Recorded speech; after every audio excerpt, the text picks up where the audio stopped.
Hey guys, it's been a while, and long overdue, but I'm starting to make the Christmas videos. This is the first one because it's the easiest to make and hopefully takes the least longest to edit. Um, I got the Santa hat. We're pretending it's still Christmas, still jolly, still Orthodox Christmas when I was supposed to upload these because again, I am not beholden to rules, but I do like it when it's in the season. And yeah, I'm not making this. I already have something I gotta make this upcoming Christmas, which is like the other end of the year. Other end of the year, just the end of the year. You get my point. It's taking too long. If you could tell by my mild frustration in community posts, Arkham Origins does not like me. Um, yeah, my computer. I gotta figure out storage. All these like companies, they're like clamping. They clamped down on storage a few years ago, and I need like more efficient and better ways to record decent video, and so and to store it. So yeah, so here we are now. Um, yeah, so today I thought we could look at something a collection of like things I made like 10 years ago. Still, it's closer to December last year than it is this year. So, 10 years and like 2 months ago, and more or less, I didn't like make these all on the edge just before like Christmas Eve. Although one of them I think I did. But yeah, these are just some Santa theology documents where in like fifth grade I was 10 years old and I like I wanted to like understand Santa from a more like conceptual like scientific framework and also not really theological but just like kind of understand it. Besides, old man lives North Pole, comes down chimney every Christmas, yada yada yada. And so I kind of went off the deep end, and yeah, I kind of after some soul searching, I kind of came to the conclusion that Santa lived in Lapland, like all the British and Finnish children think. And so I got like really interested in that. So yeah, I'm gonna just show some things I made then, cause I don't know, it's a 10-year anniversary. I think it's funny. Hopefully this video blows up by next Christmas. I doubt it, but I don't want to make it again. Okay, that thing's not supposed to be there. Yeah, now with all of the documents, I'll just show you some art. First, I don't know if this is the first thing I made, but this is yeah, this is my drawing of Santa, kind of based off like the old like not old, but like footage of like Santa in like Finland and Rovaniemi, where like um he has like a long beard and everything. That's how he's like depicted there, for tourism and whatnot. So they're pretty consistent with that. I thought it was cool, and I made a better one. I think either before or later, but yeah, no, I spent a lot of time on this one, and I'm pretty proud of it. Um, yeah, and then I wrote my name in cursive, but yeah, that was near like a year after they stopped teaching us cursive. They stopped teaching us cursive in like the middle of fourth grade, so that was fun. Now adults make well, I guess I am an adult, but yeah, no, older adults make fun of us for not knowing cursive when like I they were the ones who kind of stopped teaching us cursive. So I don't know, man. It's like the British getting mad at the U.S. for adopting like their old school like imperial measurements and just slightly modifying it, and then or at least the name they modified, or the fact that they get mad when the U.S. calls like soccer when like I'm pretty sure the sport used to be called soccer, and then the sport like football, the name football was popularized. Yeah, sorry, mate. I don't know what's happening. Tongue twisters? No. Okay, listen, and I'm getting distracted. Basically, it was called soccer. Football is fine, but don't give us crap if we call American football football. Okay, thank you. Um, anyways, this thing Actually, I forget if this one was from the same year, 2015 December, if I made this later. I did kind of feel in the Christmas spirit a little bit after Christmas itself. I tried making a book because I wanted to be a child author. That one didn't pan out so well. But yeah, I lost that document recently, so I couldn't pull it up or print out some things. But it's important. I'll bring it up again. Yeah. So the next thing we got is Santa's reindeer's monthly schedule. I don't even know if that's grammatically correct. So January is he has to do like chores and antler shedding time and joining herd to winter pastures. Like at this point, I only like just learned of like reindeer migrations. I kind of knew about them a little earlier, but like nothing like seriously. Um, Back in the day, I wanted to be like a zoologist or something, like a herpetologist, someone who studies reptiles, or an ornithologist, someone who studies birds. My one big weakness was dealing with like parasites and things like that. I found that gross. COVID happened, and then I watched one too many kung fu movies, and now I'm into archaeology, and now I can't really sleep at night because I feel like I betrayed my kid self. But anyways, after January, February is resting and healing time. I guess once they're at their new pastures, they just kind of heal. March is eating time, which now that I think about it, like I wonder what my thoughts on like how much reindeer had to eat, cause like I did they like not eat for 2 months, like what? And then returning to Korva Tunturi, Finland. Korva Tunturi. So yeah, that's like the at least in like Finland, that's like the specific place in Lapland, like near the Finno-Russian border, where Santa Claus, who's known as like Joulupukki, there. That's where he's like supposed to live, and yeah, it's interesting. April, it's go to North Pole, so like the North Pole. Kind of, I guess I didn't come up with the magnetic North Pole thing this year, at least in this document, because yeah, no, one of my biggest things was that I always like thought that like Santa had multiple bases. So then in May, it's go to North Pole, Alaska, USA. June is going on a vacation someplace. July is relax. August is return to Alaska, USA. September is return to the North Pole. I think I was running out of ideas. October, return to Korva Tunturi. Then Village Santa Claus Village in Rovaniemi, Finland. November is train and then train elves reindeer to transport the elves wherever they need to go. I guess I didn't say go. I don't think that's grammatically correct, and I think I put the apostrophe in the wrong place. I don't know, man. I guess actually wait. Is it elves or just elves? I think elves is actually yeah. No, I did it grammatically correct. Man, that says something about me now. I think. Yeah. So yeah, I guess I thought that elves also had reindeer. I mean, it makes sense. Um, December train even more, and then in all caps, get ready for the big flight. I don't know if I'm gonna mirror this video because I don't know if you guys. I don't think you guys can see any of the text. Okay, so schedule done. Now, I don't know why this is there, but I had like a list of like names. Uh, so there is Santa Claus is the traditional name. Papa Noel is Spanish. Pierre Noel, I guess I forgot what that is. That's like French, I'm pretty sure. Could be wrong, but I'm pretty sure that's French. Sinterklaas, I just said old. I guess like the old version of Santa, because the idea of Santa like spread kind of through Dutch immigrants as well. But Sinterklaas is like specifically the Dutch manifestation of Saint Nicholas. Then I made this. I also didn't sharpen my pencils enough, so I don't know if you can like read like half of this. But basically, this is like a diagram of one of Santa's flying reindeer. I think Rudolph, maybe? I don't know. I think it's just a normal reindeer. So there's the antlers steady the head and help reindeer descend safely. So I guess like they help them glide through the air kind of when they're like landing. Extra skin on top stabilizes top. I'm not sure what my logic with that is, but I wrote my name there. Okay, the rein engine steadies flight. So I guess like on the reins of the reindeer, like that are attached to Santa's sleigh, they had rocket boosters or rocket engines. They had what? Oh my God! Wait, I think I vaguely remember. Was this the time I watched that video? Someone made like a science video claiming that like Santa's reindeer for some reason were on like some island and they started to defy gravity. And so I like and said like glands help the deer land and prevents it from floating up.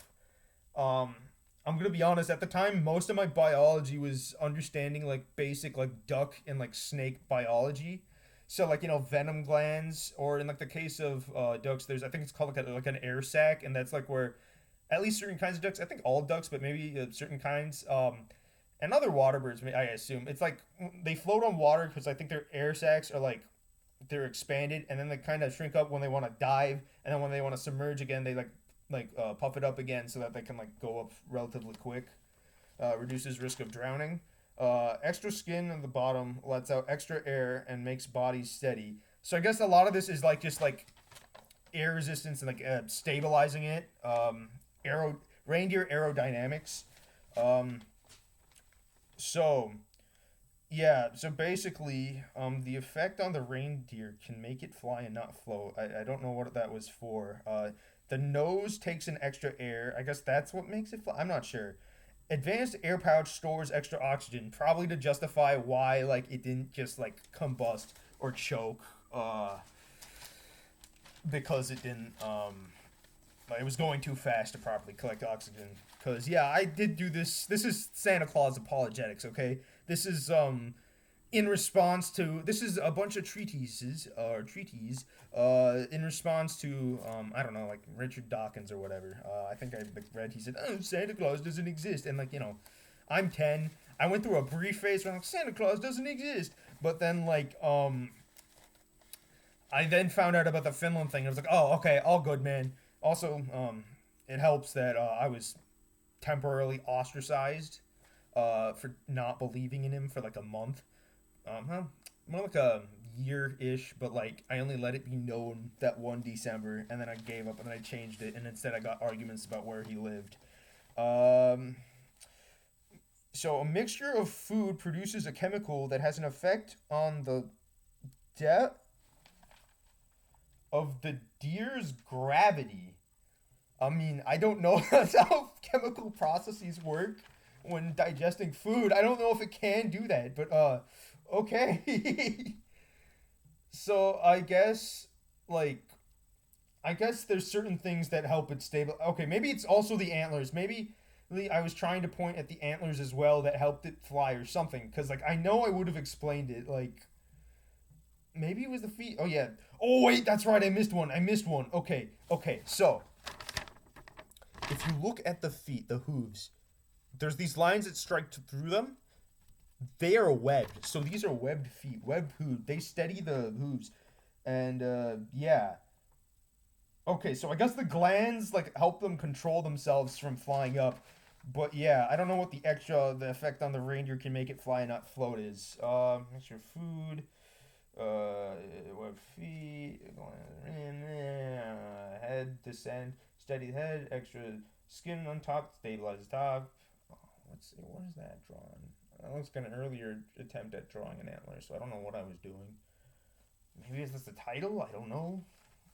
I don't know. I think this might have been connected to like one of the documents. I think because I made like a whole like packet. Okay. So this is after Christmas. This is the Santa Claus Festival or Santa Fest. Don't confuse this with Saint Nicholas Day by itself. So the days are from December 6th to the 31st. The day one celebrate the remembrance of Saint Nicholas. So like yeah, I wanted to tie this stuff to tradition because I thought it was like kind of cool. Okay, this one is a much neater. I think it's for Rudolph. Okay, it's for Rudolph. Let me just set these to the side. So we got this is Rudolph. He has the strongest muscles because he pulls all the crew and the sleigh. His nose is I didn't color it. It's usually dark red. The pigment of the nose made it red. The rocket helps, and yeah. So he has the rockets to help him attached to the reins. He has a deformity where electrons rush into blood vessels and the nose glows. Okay, I don't know if I should bring this up now, but I forget if I had it in the packet. But like, okay, this was around the time I was learning about like bioluminescence. So yeah, that was like the explanation they gave to like more skeptical kids. Oh yes, the Rudolph is bioluminescent. So at the same time, I had just learned what. Whoa, the lighting changed. I just learned what Chernobyl was, And so that one like book I tried to write that I was talking about earlier, in that I had said that the concept of Rudolph the Red-Nosed Reindeer predated the actual Rudolph the Red-Nosed Reindeer. Like it predicted it, but like predated it. And it just so happened that he became real, like a real version existed because some of the reindeer got affected. His parents were like reindeer that got affected by Chernobyl. So I didn't really understand radiation poisoning. So I thought Rudolph the Red-Nosed Reindeer was caused because his parents like got like affected by some of the like radiation that like spilled over into other areas. Because I know I did read that like certain like lands where like the Sami and like other indigenous Arctic groups who do practice reindeer husbandry. I did read then that like some of their reindeer herds got affected and sick by it. So I said, oh yeah, some of them I guess gained bioluminescence, or at least when they bred their child had bioluminescence. So that was something. Okay, we got the sleigh. Um, it has a special rocket booster. Mini rockets to speed up the sleigh. Yeah. It has runners that steady the sleigh, a rocket, and then I crossed out something, a rocket puller. So it like, no, the stopper stops engine. I called it a puller pulls and rocket. So yeah, I was working this. There was a special rein that steadied the reindeer when the engine special engine was used. So I guess it like kind of when it was like a wobbly spin, it like became like hard, like hard, and then like so that the reindeer wouldn't like get bashed into the sleigh when it like boosted forward. Yeah, that would must be a really strong reins. There's like control like there's like controls to help adjust the sleigh's position and helps it fly. It helps fly. I think I pointed the arrow in the I put the arrow in like the wrong place here. I'm gonna have to reverse the video. Like, yeah, mirror it. Okay. So it travels 2,969 miles per hour. The rain latches onto the reindeer, so that's kind of obvious. And yeah, that's pretty much it. And I didn't show the runners, I don't know, but yeah, that's what they're special. So trust. And then we move on to reindeer breeds.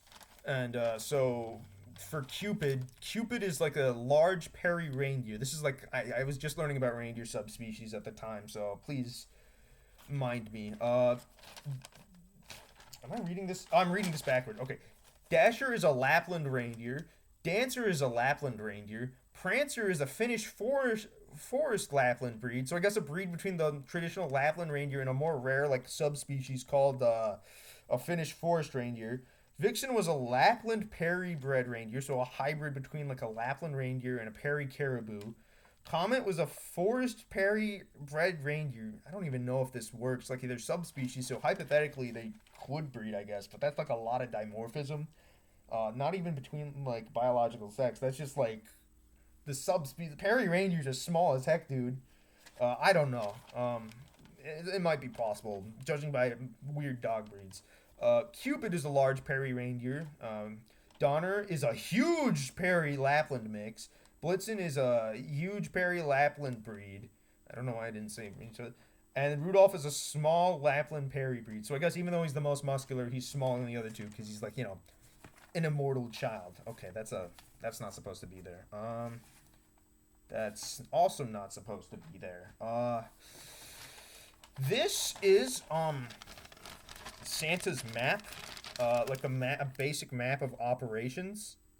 So let's see what the heck. Okay, I was trying to connect his bases, I suppose. So like, I thought Santa had a base in Iceland. I guess that makes sense. But there's Rovaniemi, Finland. He goes to Iceland, Greenland, Alaska. I mentioned Hawaii and Fiji. This is his gift gathering fly chart and rest chart. So basically the idea, and then Mount Everest, because I thought, hey, it would be cool if he was close to India, because I'm Indian. And I know that I think once Kazakhstan or Kyrgyzstan, I think, tried to claim Santa lived on one of their mountains, and their like own local version of like Grandfather Frost, which is like the Russian, spread through like the Soviets, whatnot. That's their own like gift giver version. But yeah, they like shook hands, dabbed each other up, whatnot.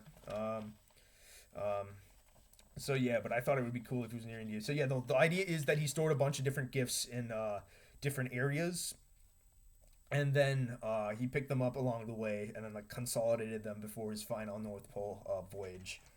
And so, because obviously this is an absurd amount of production that he also has to conceal. And then this is the final one. This is the kicker. This is the stuff that might end the video because I don't know if my computer will tolerate me. But this is Rishabh Raman's scientific Santa theory, the scientific Santa theory. So the image is from Google Santa Tracker. I cited it, even though this is the artist recreation of it. Oh God, I really needed to sharpen my pencils and color between the lines better. Okay, so how does Santa? Okay, so this is it. There's no images, so I'll just read this for you. Okay, and I forgot if I left something out, but yeah. So okay, let me just read this. How does Santa Claus fly and so fast? And other questions answered by The Scientific Santa Theory by Rishabh Raman. Santa Claus is an iconic figure of Christmas, but how does the jolly, fat, old man do all that he can? I wonder if that's an extra comma. This is the scientific Santa theory. Santa may look like he has 6 packs of jelly, but he's really strong. He has the task of lifting a sack full of toys. I think I don't know why I said it like that. Sorry, I haven't read this in a while, but I mean, I kind of rehearsed, not really. But yeah, I think my idea was that below his like fat blobs, he had like an internal like 6-pack or something. It's just that he was kind of fat that like they still exist, the muscles for like the 6-pack, but like the blobs, like the blob, like just kind of concealed it. So anyways, his sleigh travels 2,969 miles per hour. Yeah, that's like a calculation. I'm going to use that calculation for the next video. I think 10-year-old me was onto something. Santa has bases in Alaska, the North Pole, and Greenland. His main post office is in Rovaniemi, Finnish Lapland. I mean, talk about relativism and ethnocentrism. And not really, because I guess in America it's always, whatever you call it, yeah, the North Pole. But yeah, it was kind of wrong of me to think all American children were wrong. It's like, oh yeah, no, that's why they didn't actually get gifts from Santa. It's because he lived in Finland. His main post office is in Rovaniemi, Finnish Lapland. His toy factory and home are hidden secretly somewhere in Korvatunturi, Finnish Lapland. Santa Claus has the job of delivering presents to more than half the world. To do this, Santa modified the use of transportation in Lapland. He uses a large canoe-shaped sleigh drawn by a team of 9 reindeer that fly instead of a canoe-shaped sled drawn by 1 reindeer. I don't know why I thought it was canoe-shaped. I knew what canoe looked like, but I think I was reading a book that claimed it, and I was trying to reconcile, because, like, Santa's sleigh is cooler than, like, a traditional sled, but, like, I don't know, I was coping. But not everything is Christmas magic. St. Nicholas's reindeer are mutated. Maybe their parents ate a bunch of lichen affected by special radiation. This is where I think the seeds for the idea that the specific lichen affected by Chernobyl was the stuff that eventually led to Rudolph having a red nose through his parents. I don't think the idea was for his parents to have it. I was thinking that the mutations cause like mutations to like evolve. So he evolved like the bioluminescent red nose. That doesn't make sense, trust me, but that's what I thought then. The reindeers, it was a time when I had hope in the world. The reindeer skin pouch on the chest became an advanced air pouch and stores in extra air from the nose. Extra skin flaps let out extra air and makes reindeer light. A mixture of the food particles and magic liquid from mutated lichen in the stomach go to glands in the muscular system. The mix has an effect on the reindeer's gravity. The glands let the reindeer fly and not just float up. They will also let the reindeer fly at will. I mean, okay, I have to sing this part, okay? You know Dasher and Dancer and Prancer and Vixen, Comet and Cupid and Donner and Blitzen. But do you recall the most mutated reindeer of all? Yup, Rudolph is seriously mutated. Light organs near the top of his nose connect with blood vessels that make his nose red. I think I also might have went with the theory that his like blood vessels there were bioluminescent, but I think yeah. Okay, but when in darkness, nerve signals light up Rudolph's nose.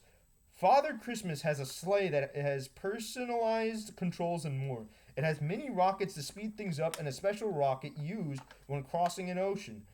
I'm just terrified of oceans, I guess, and I guess it's to make him go faster, to reach populated areas. But yeah, I think part of it might have also just been I'm scared of Santa drowning.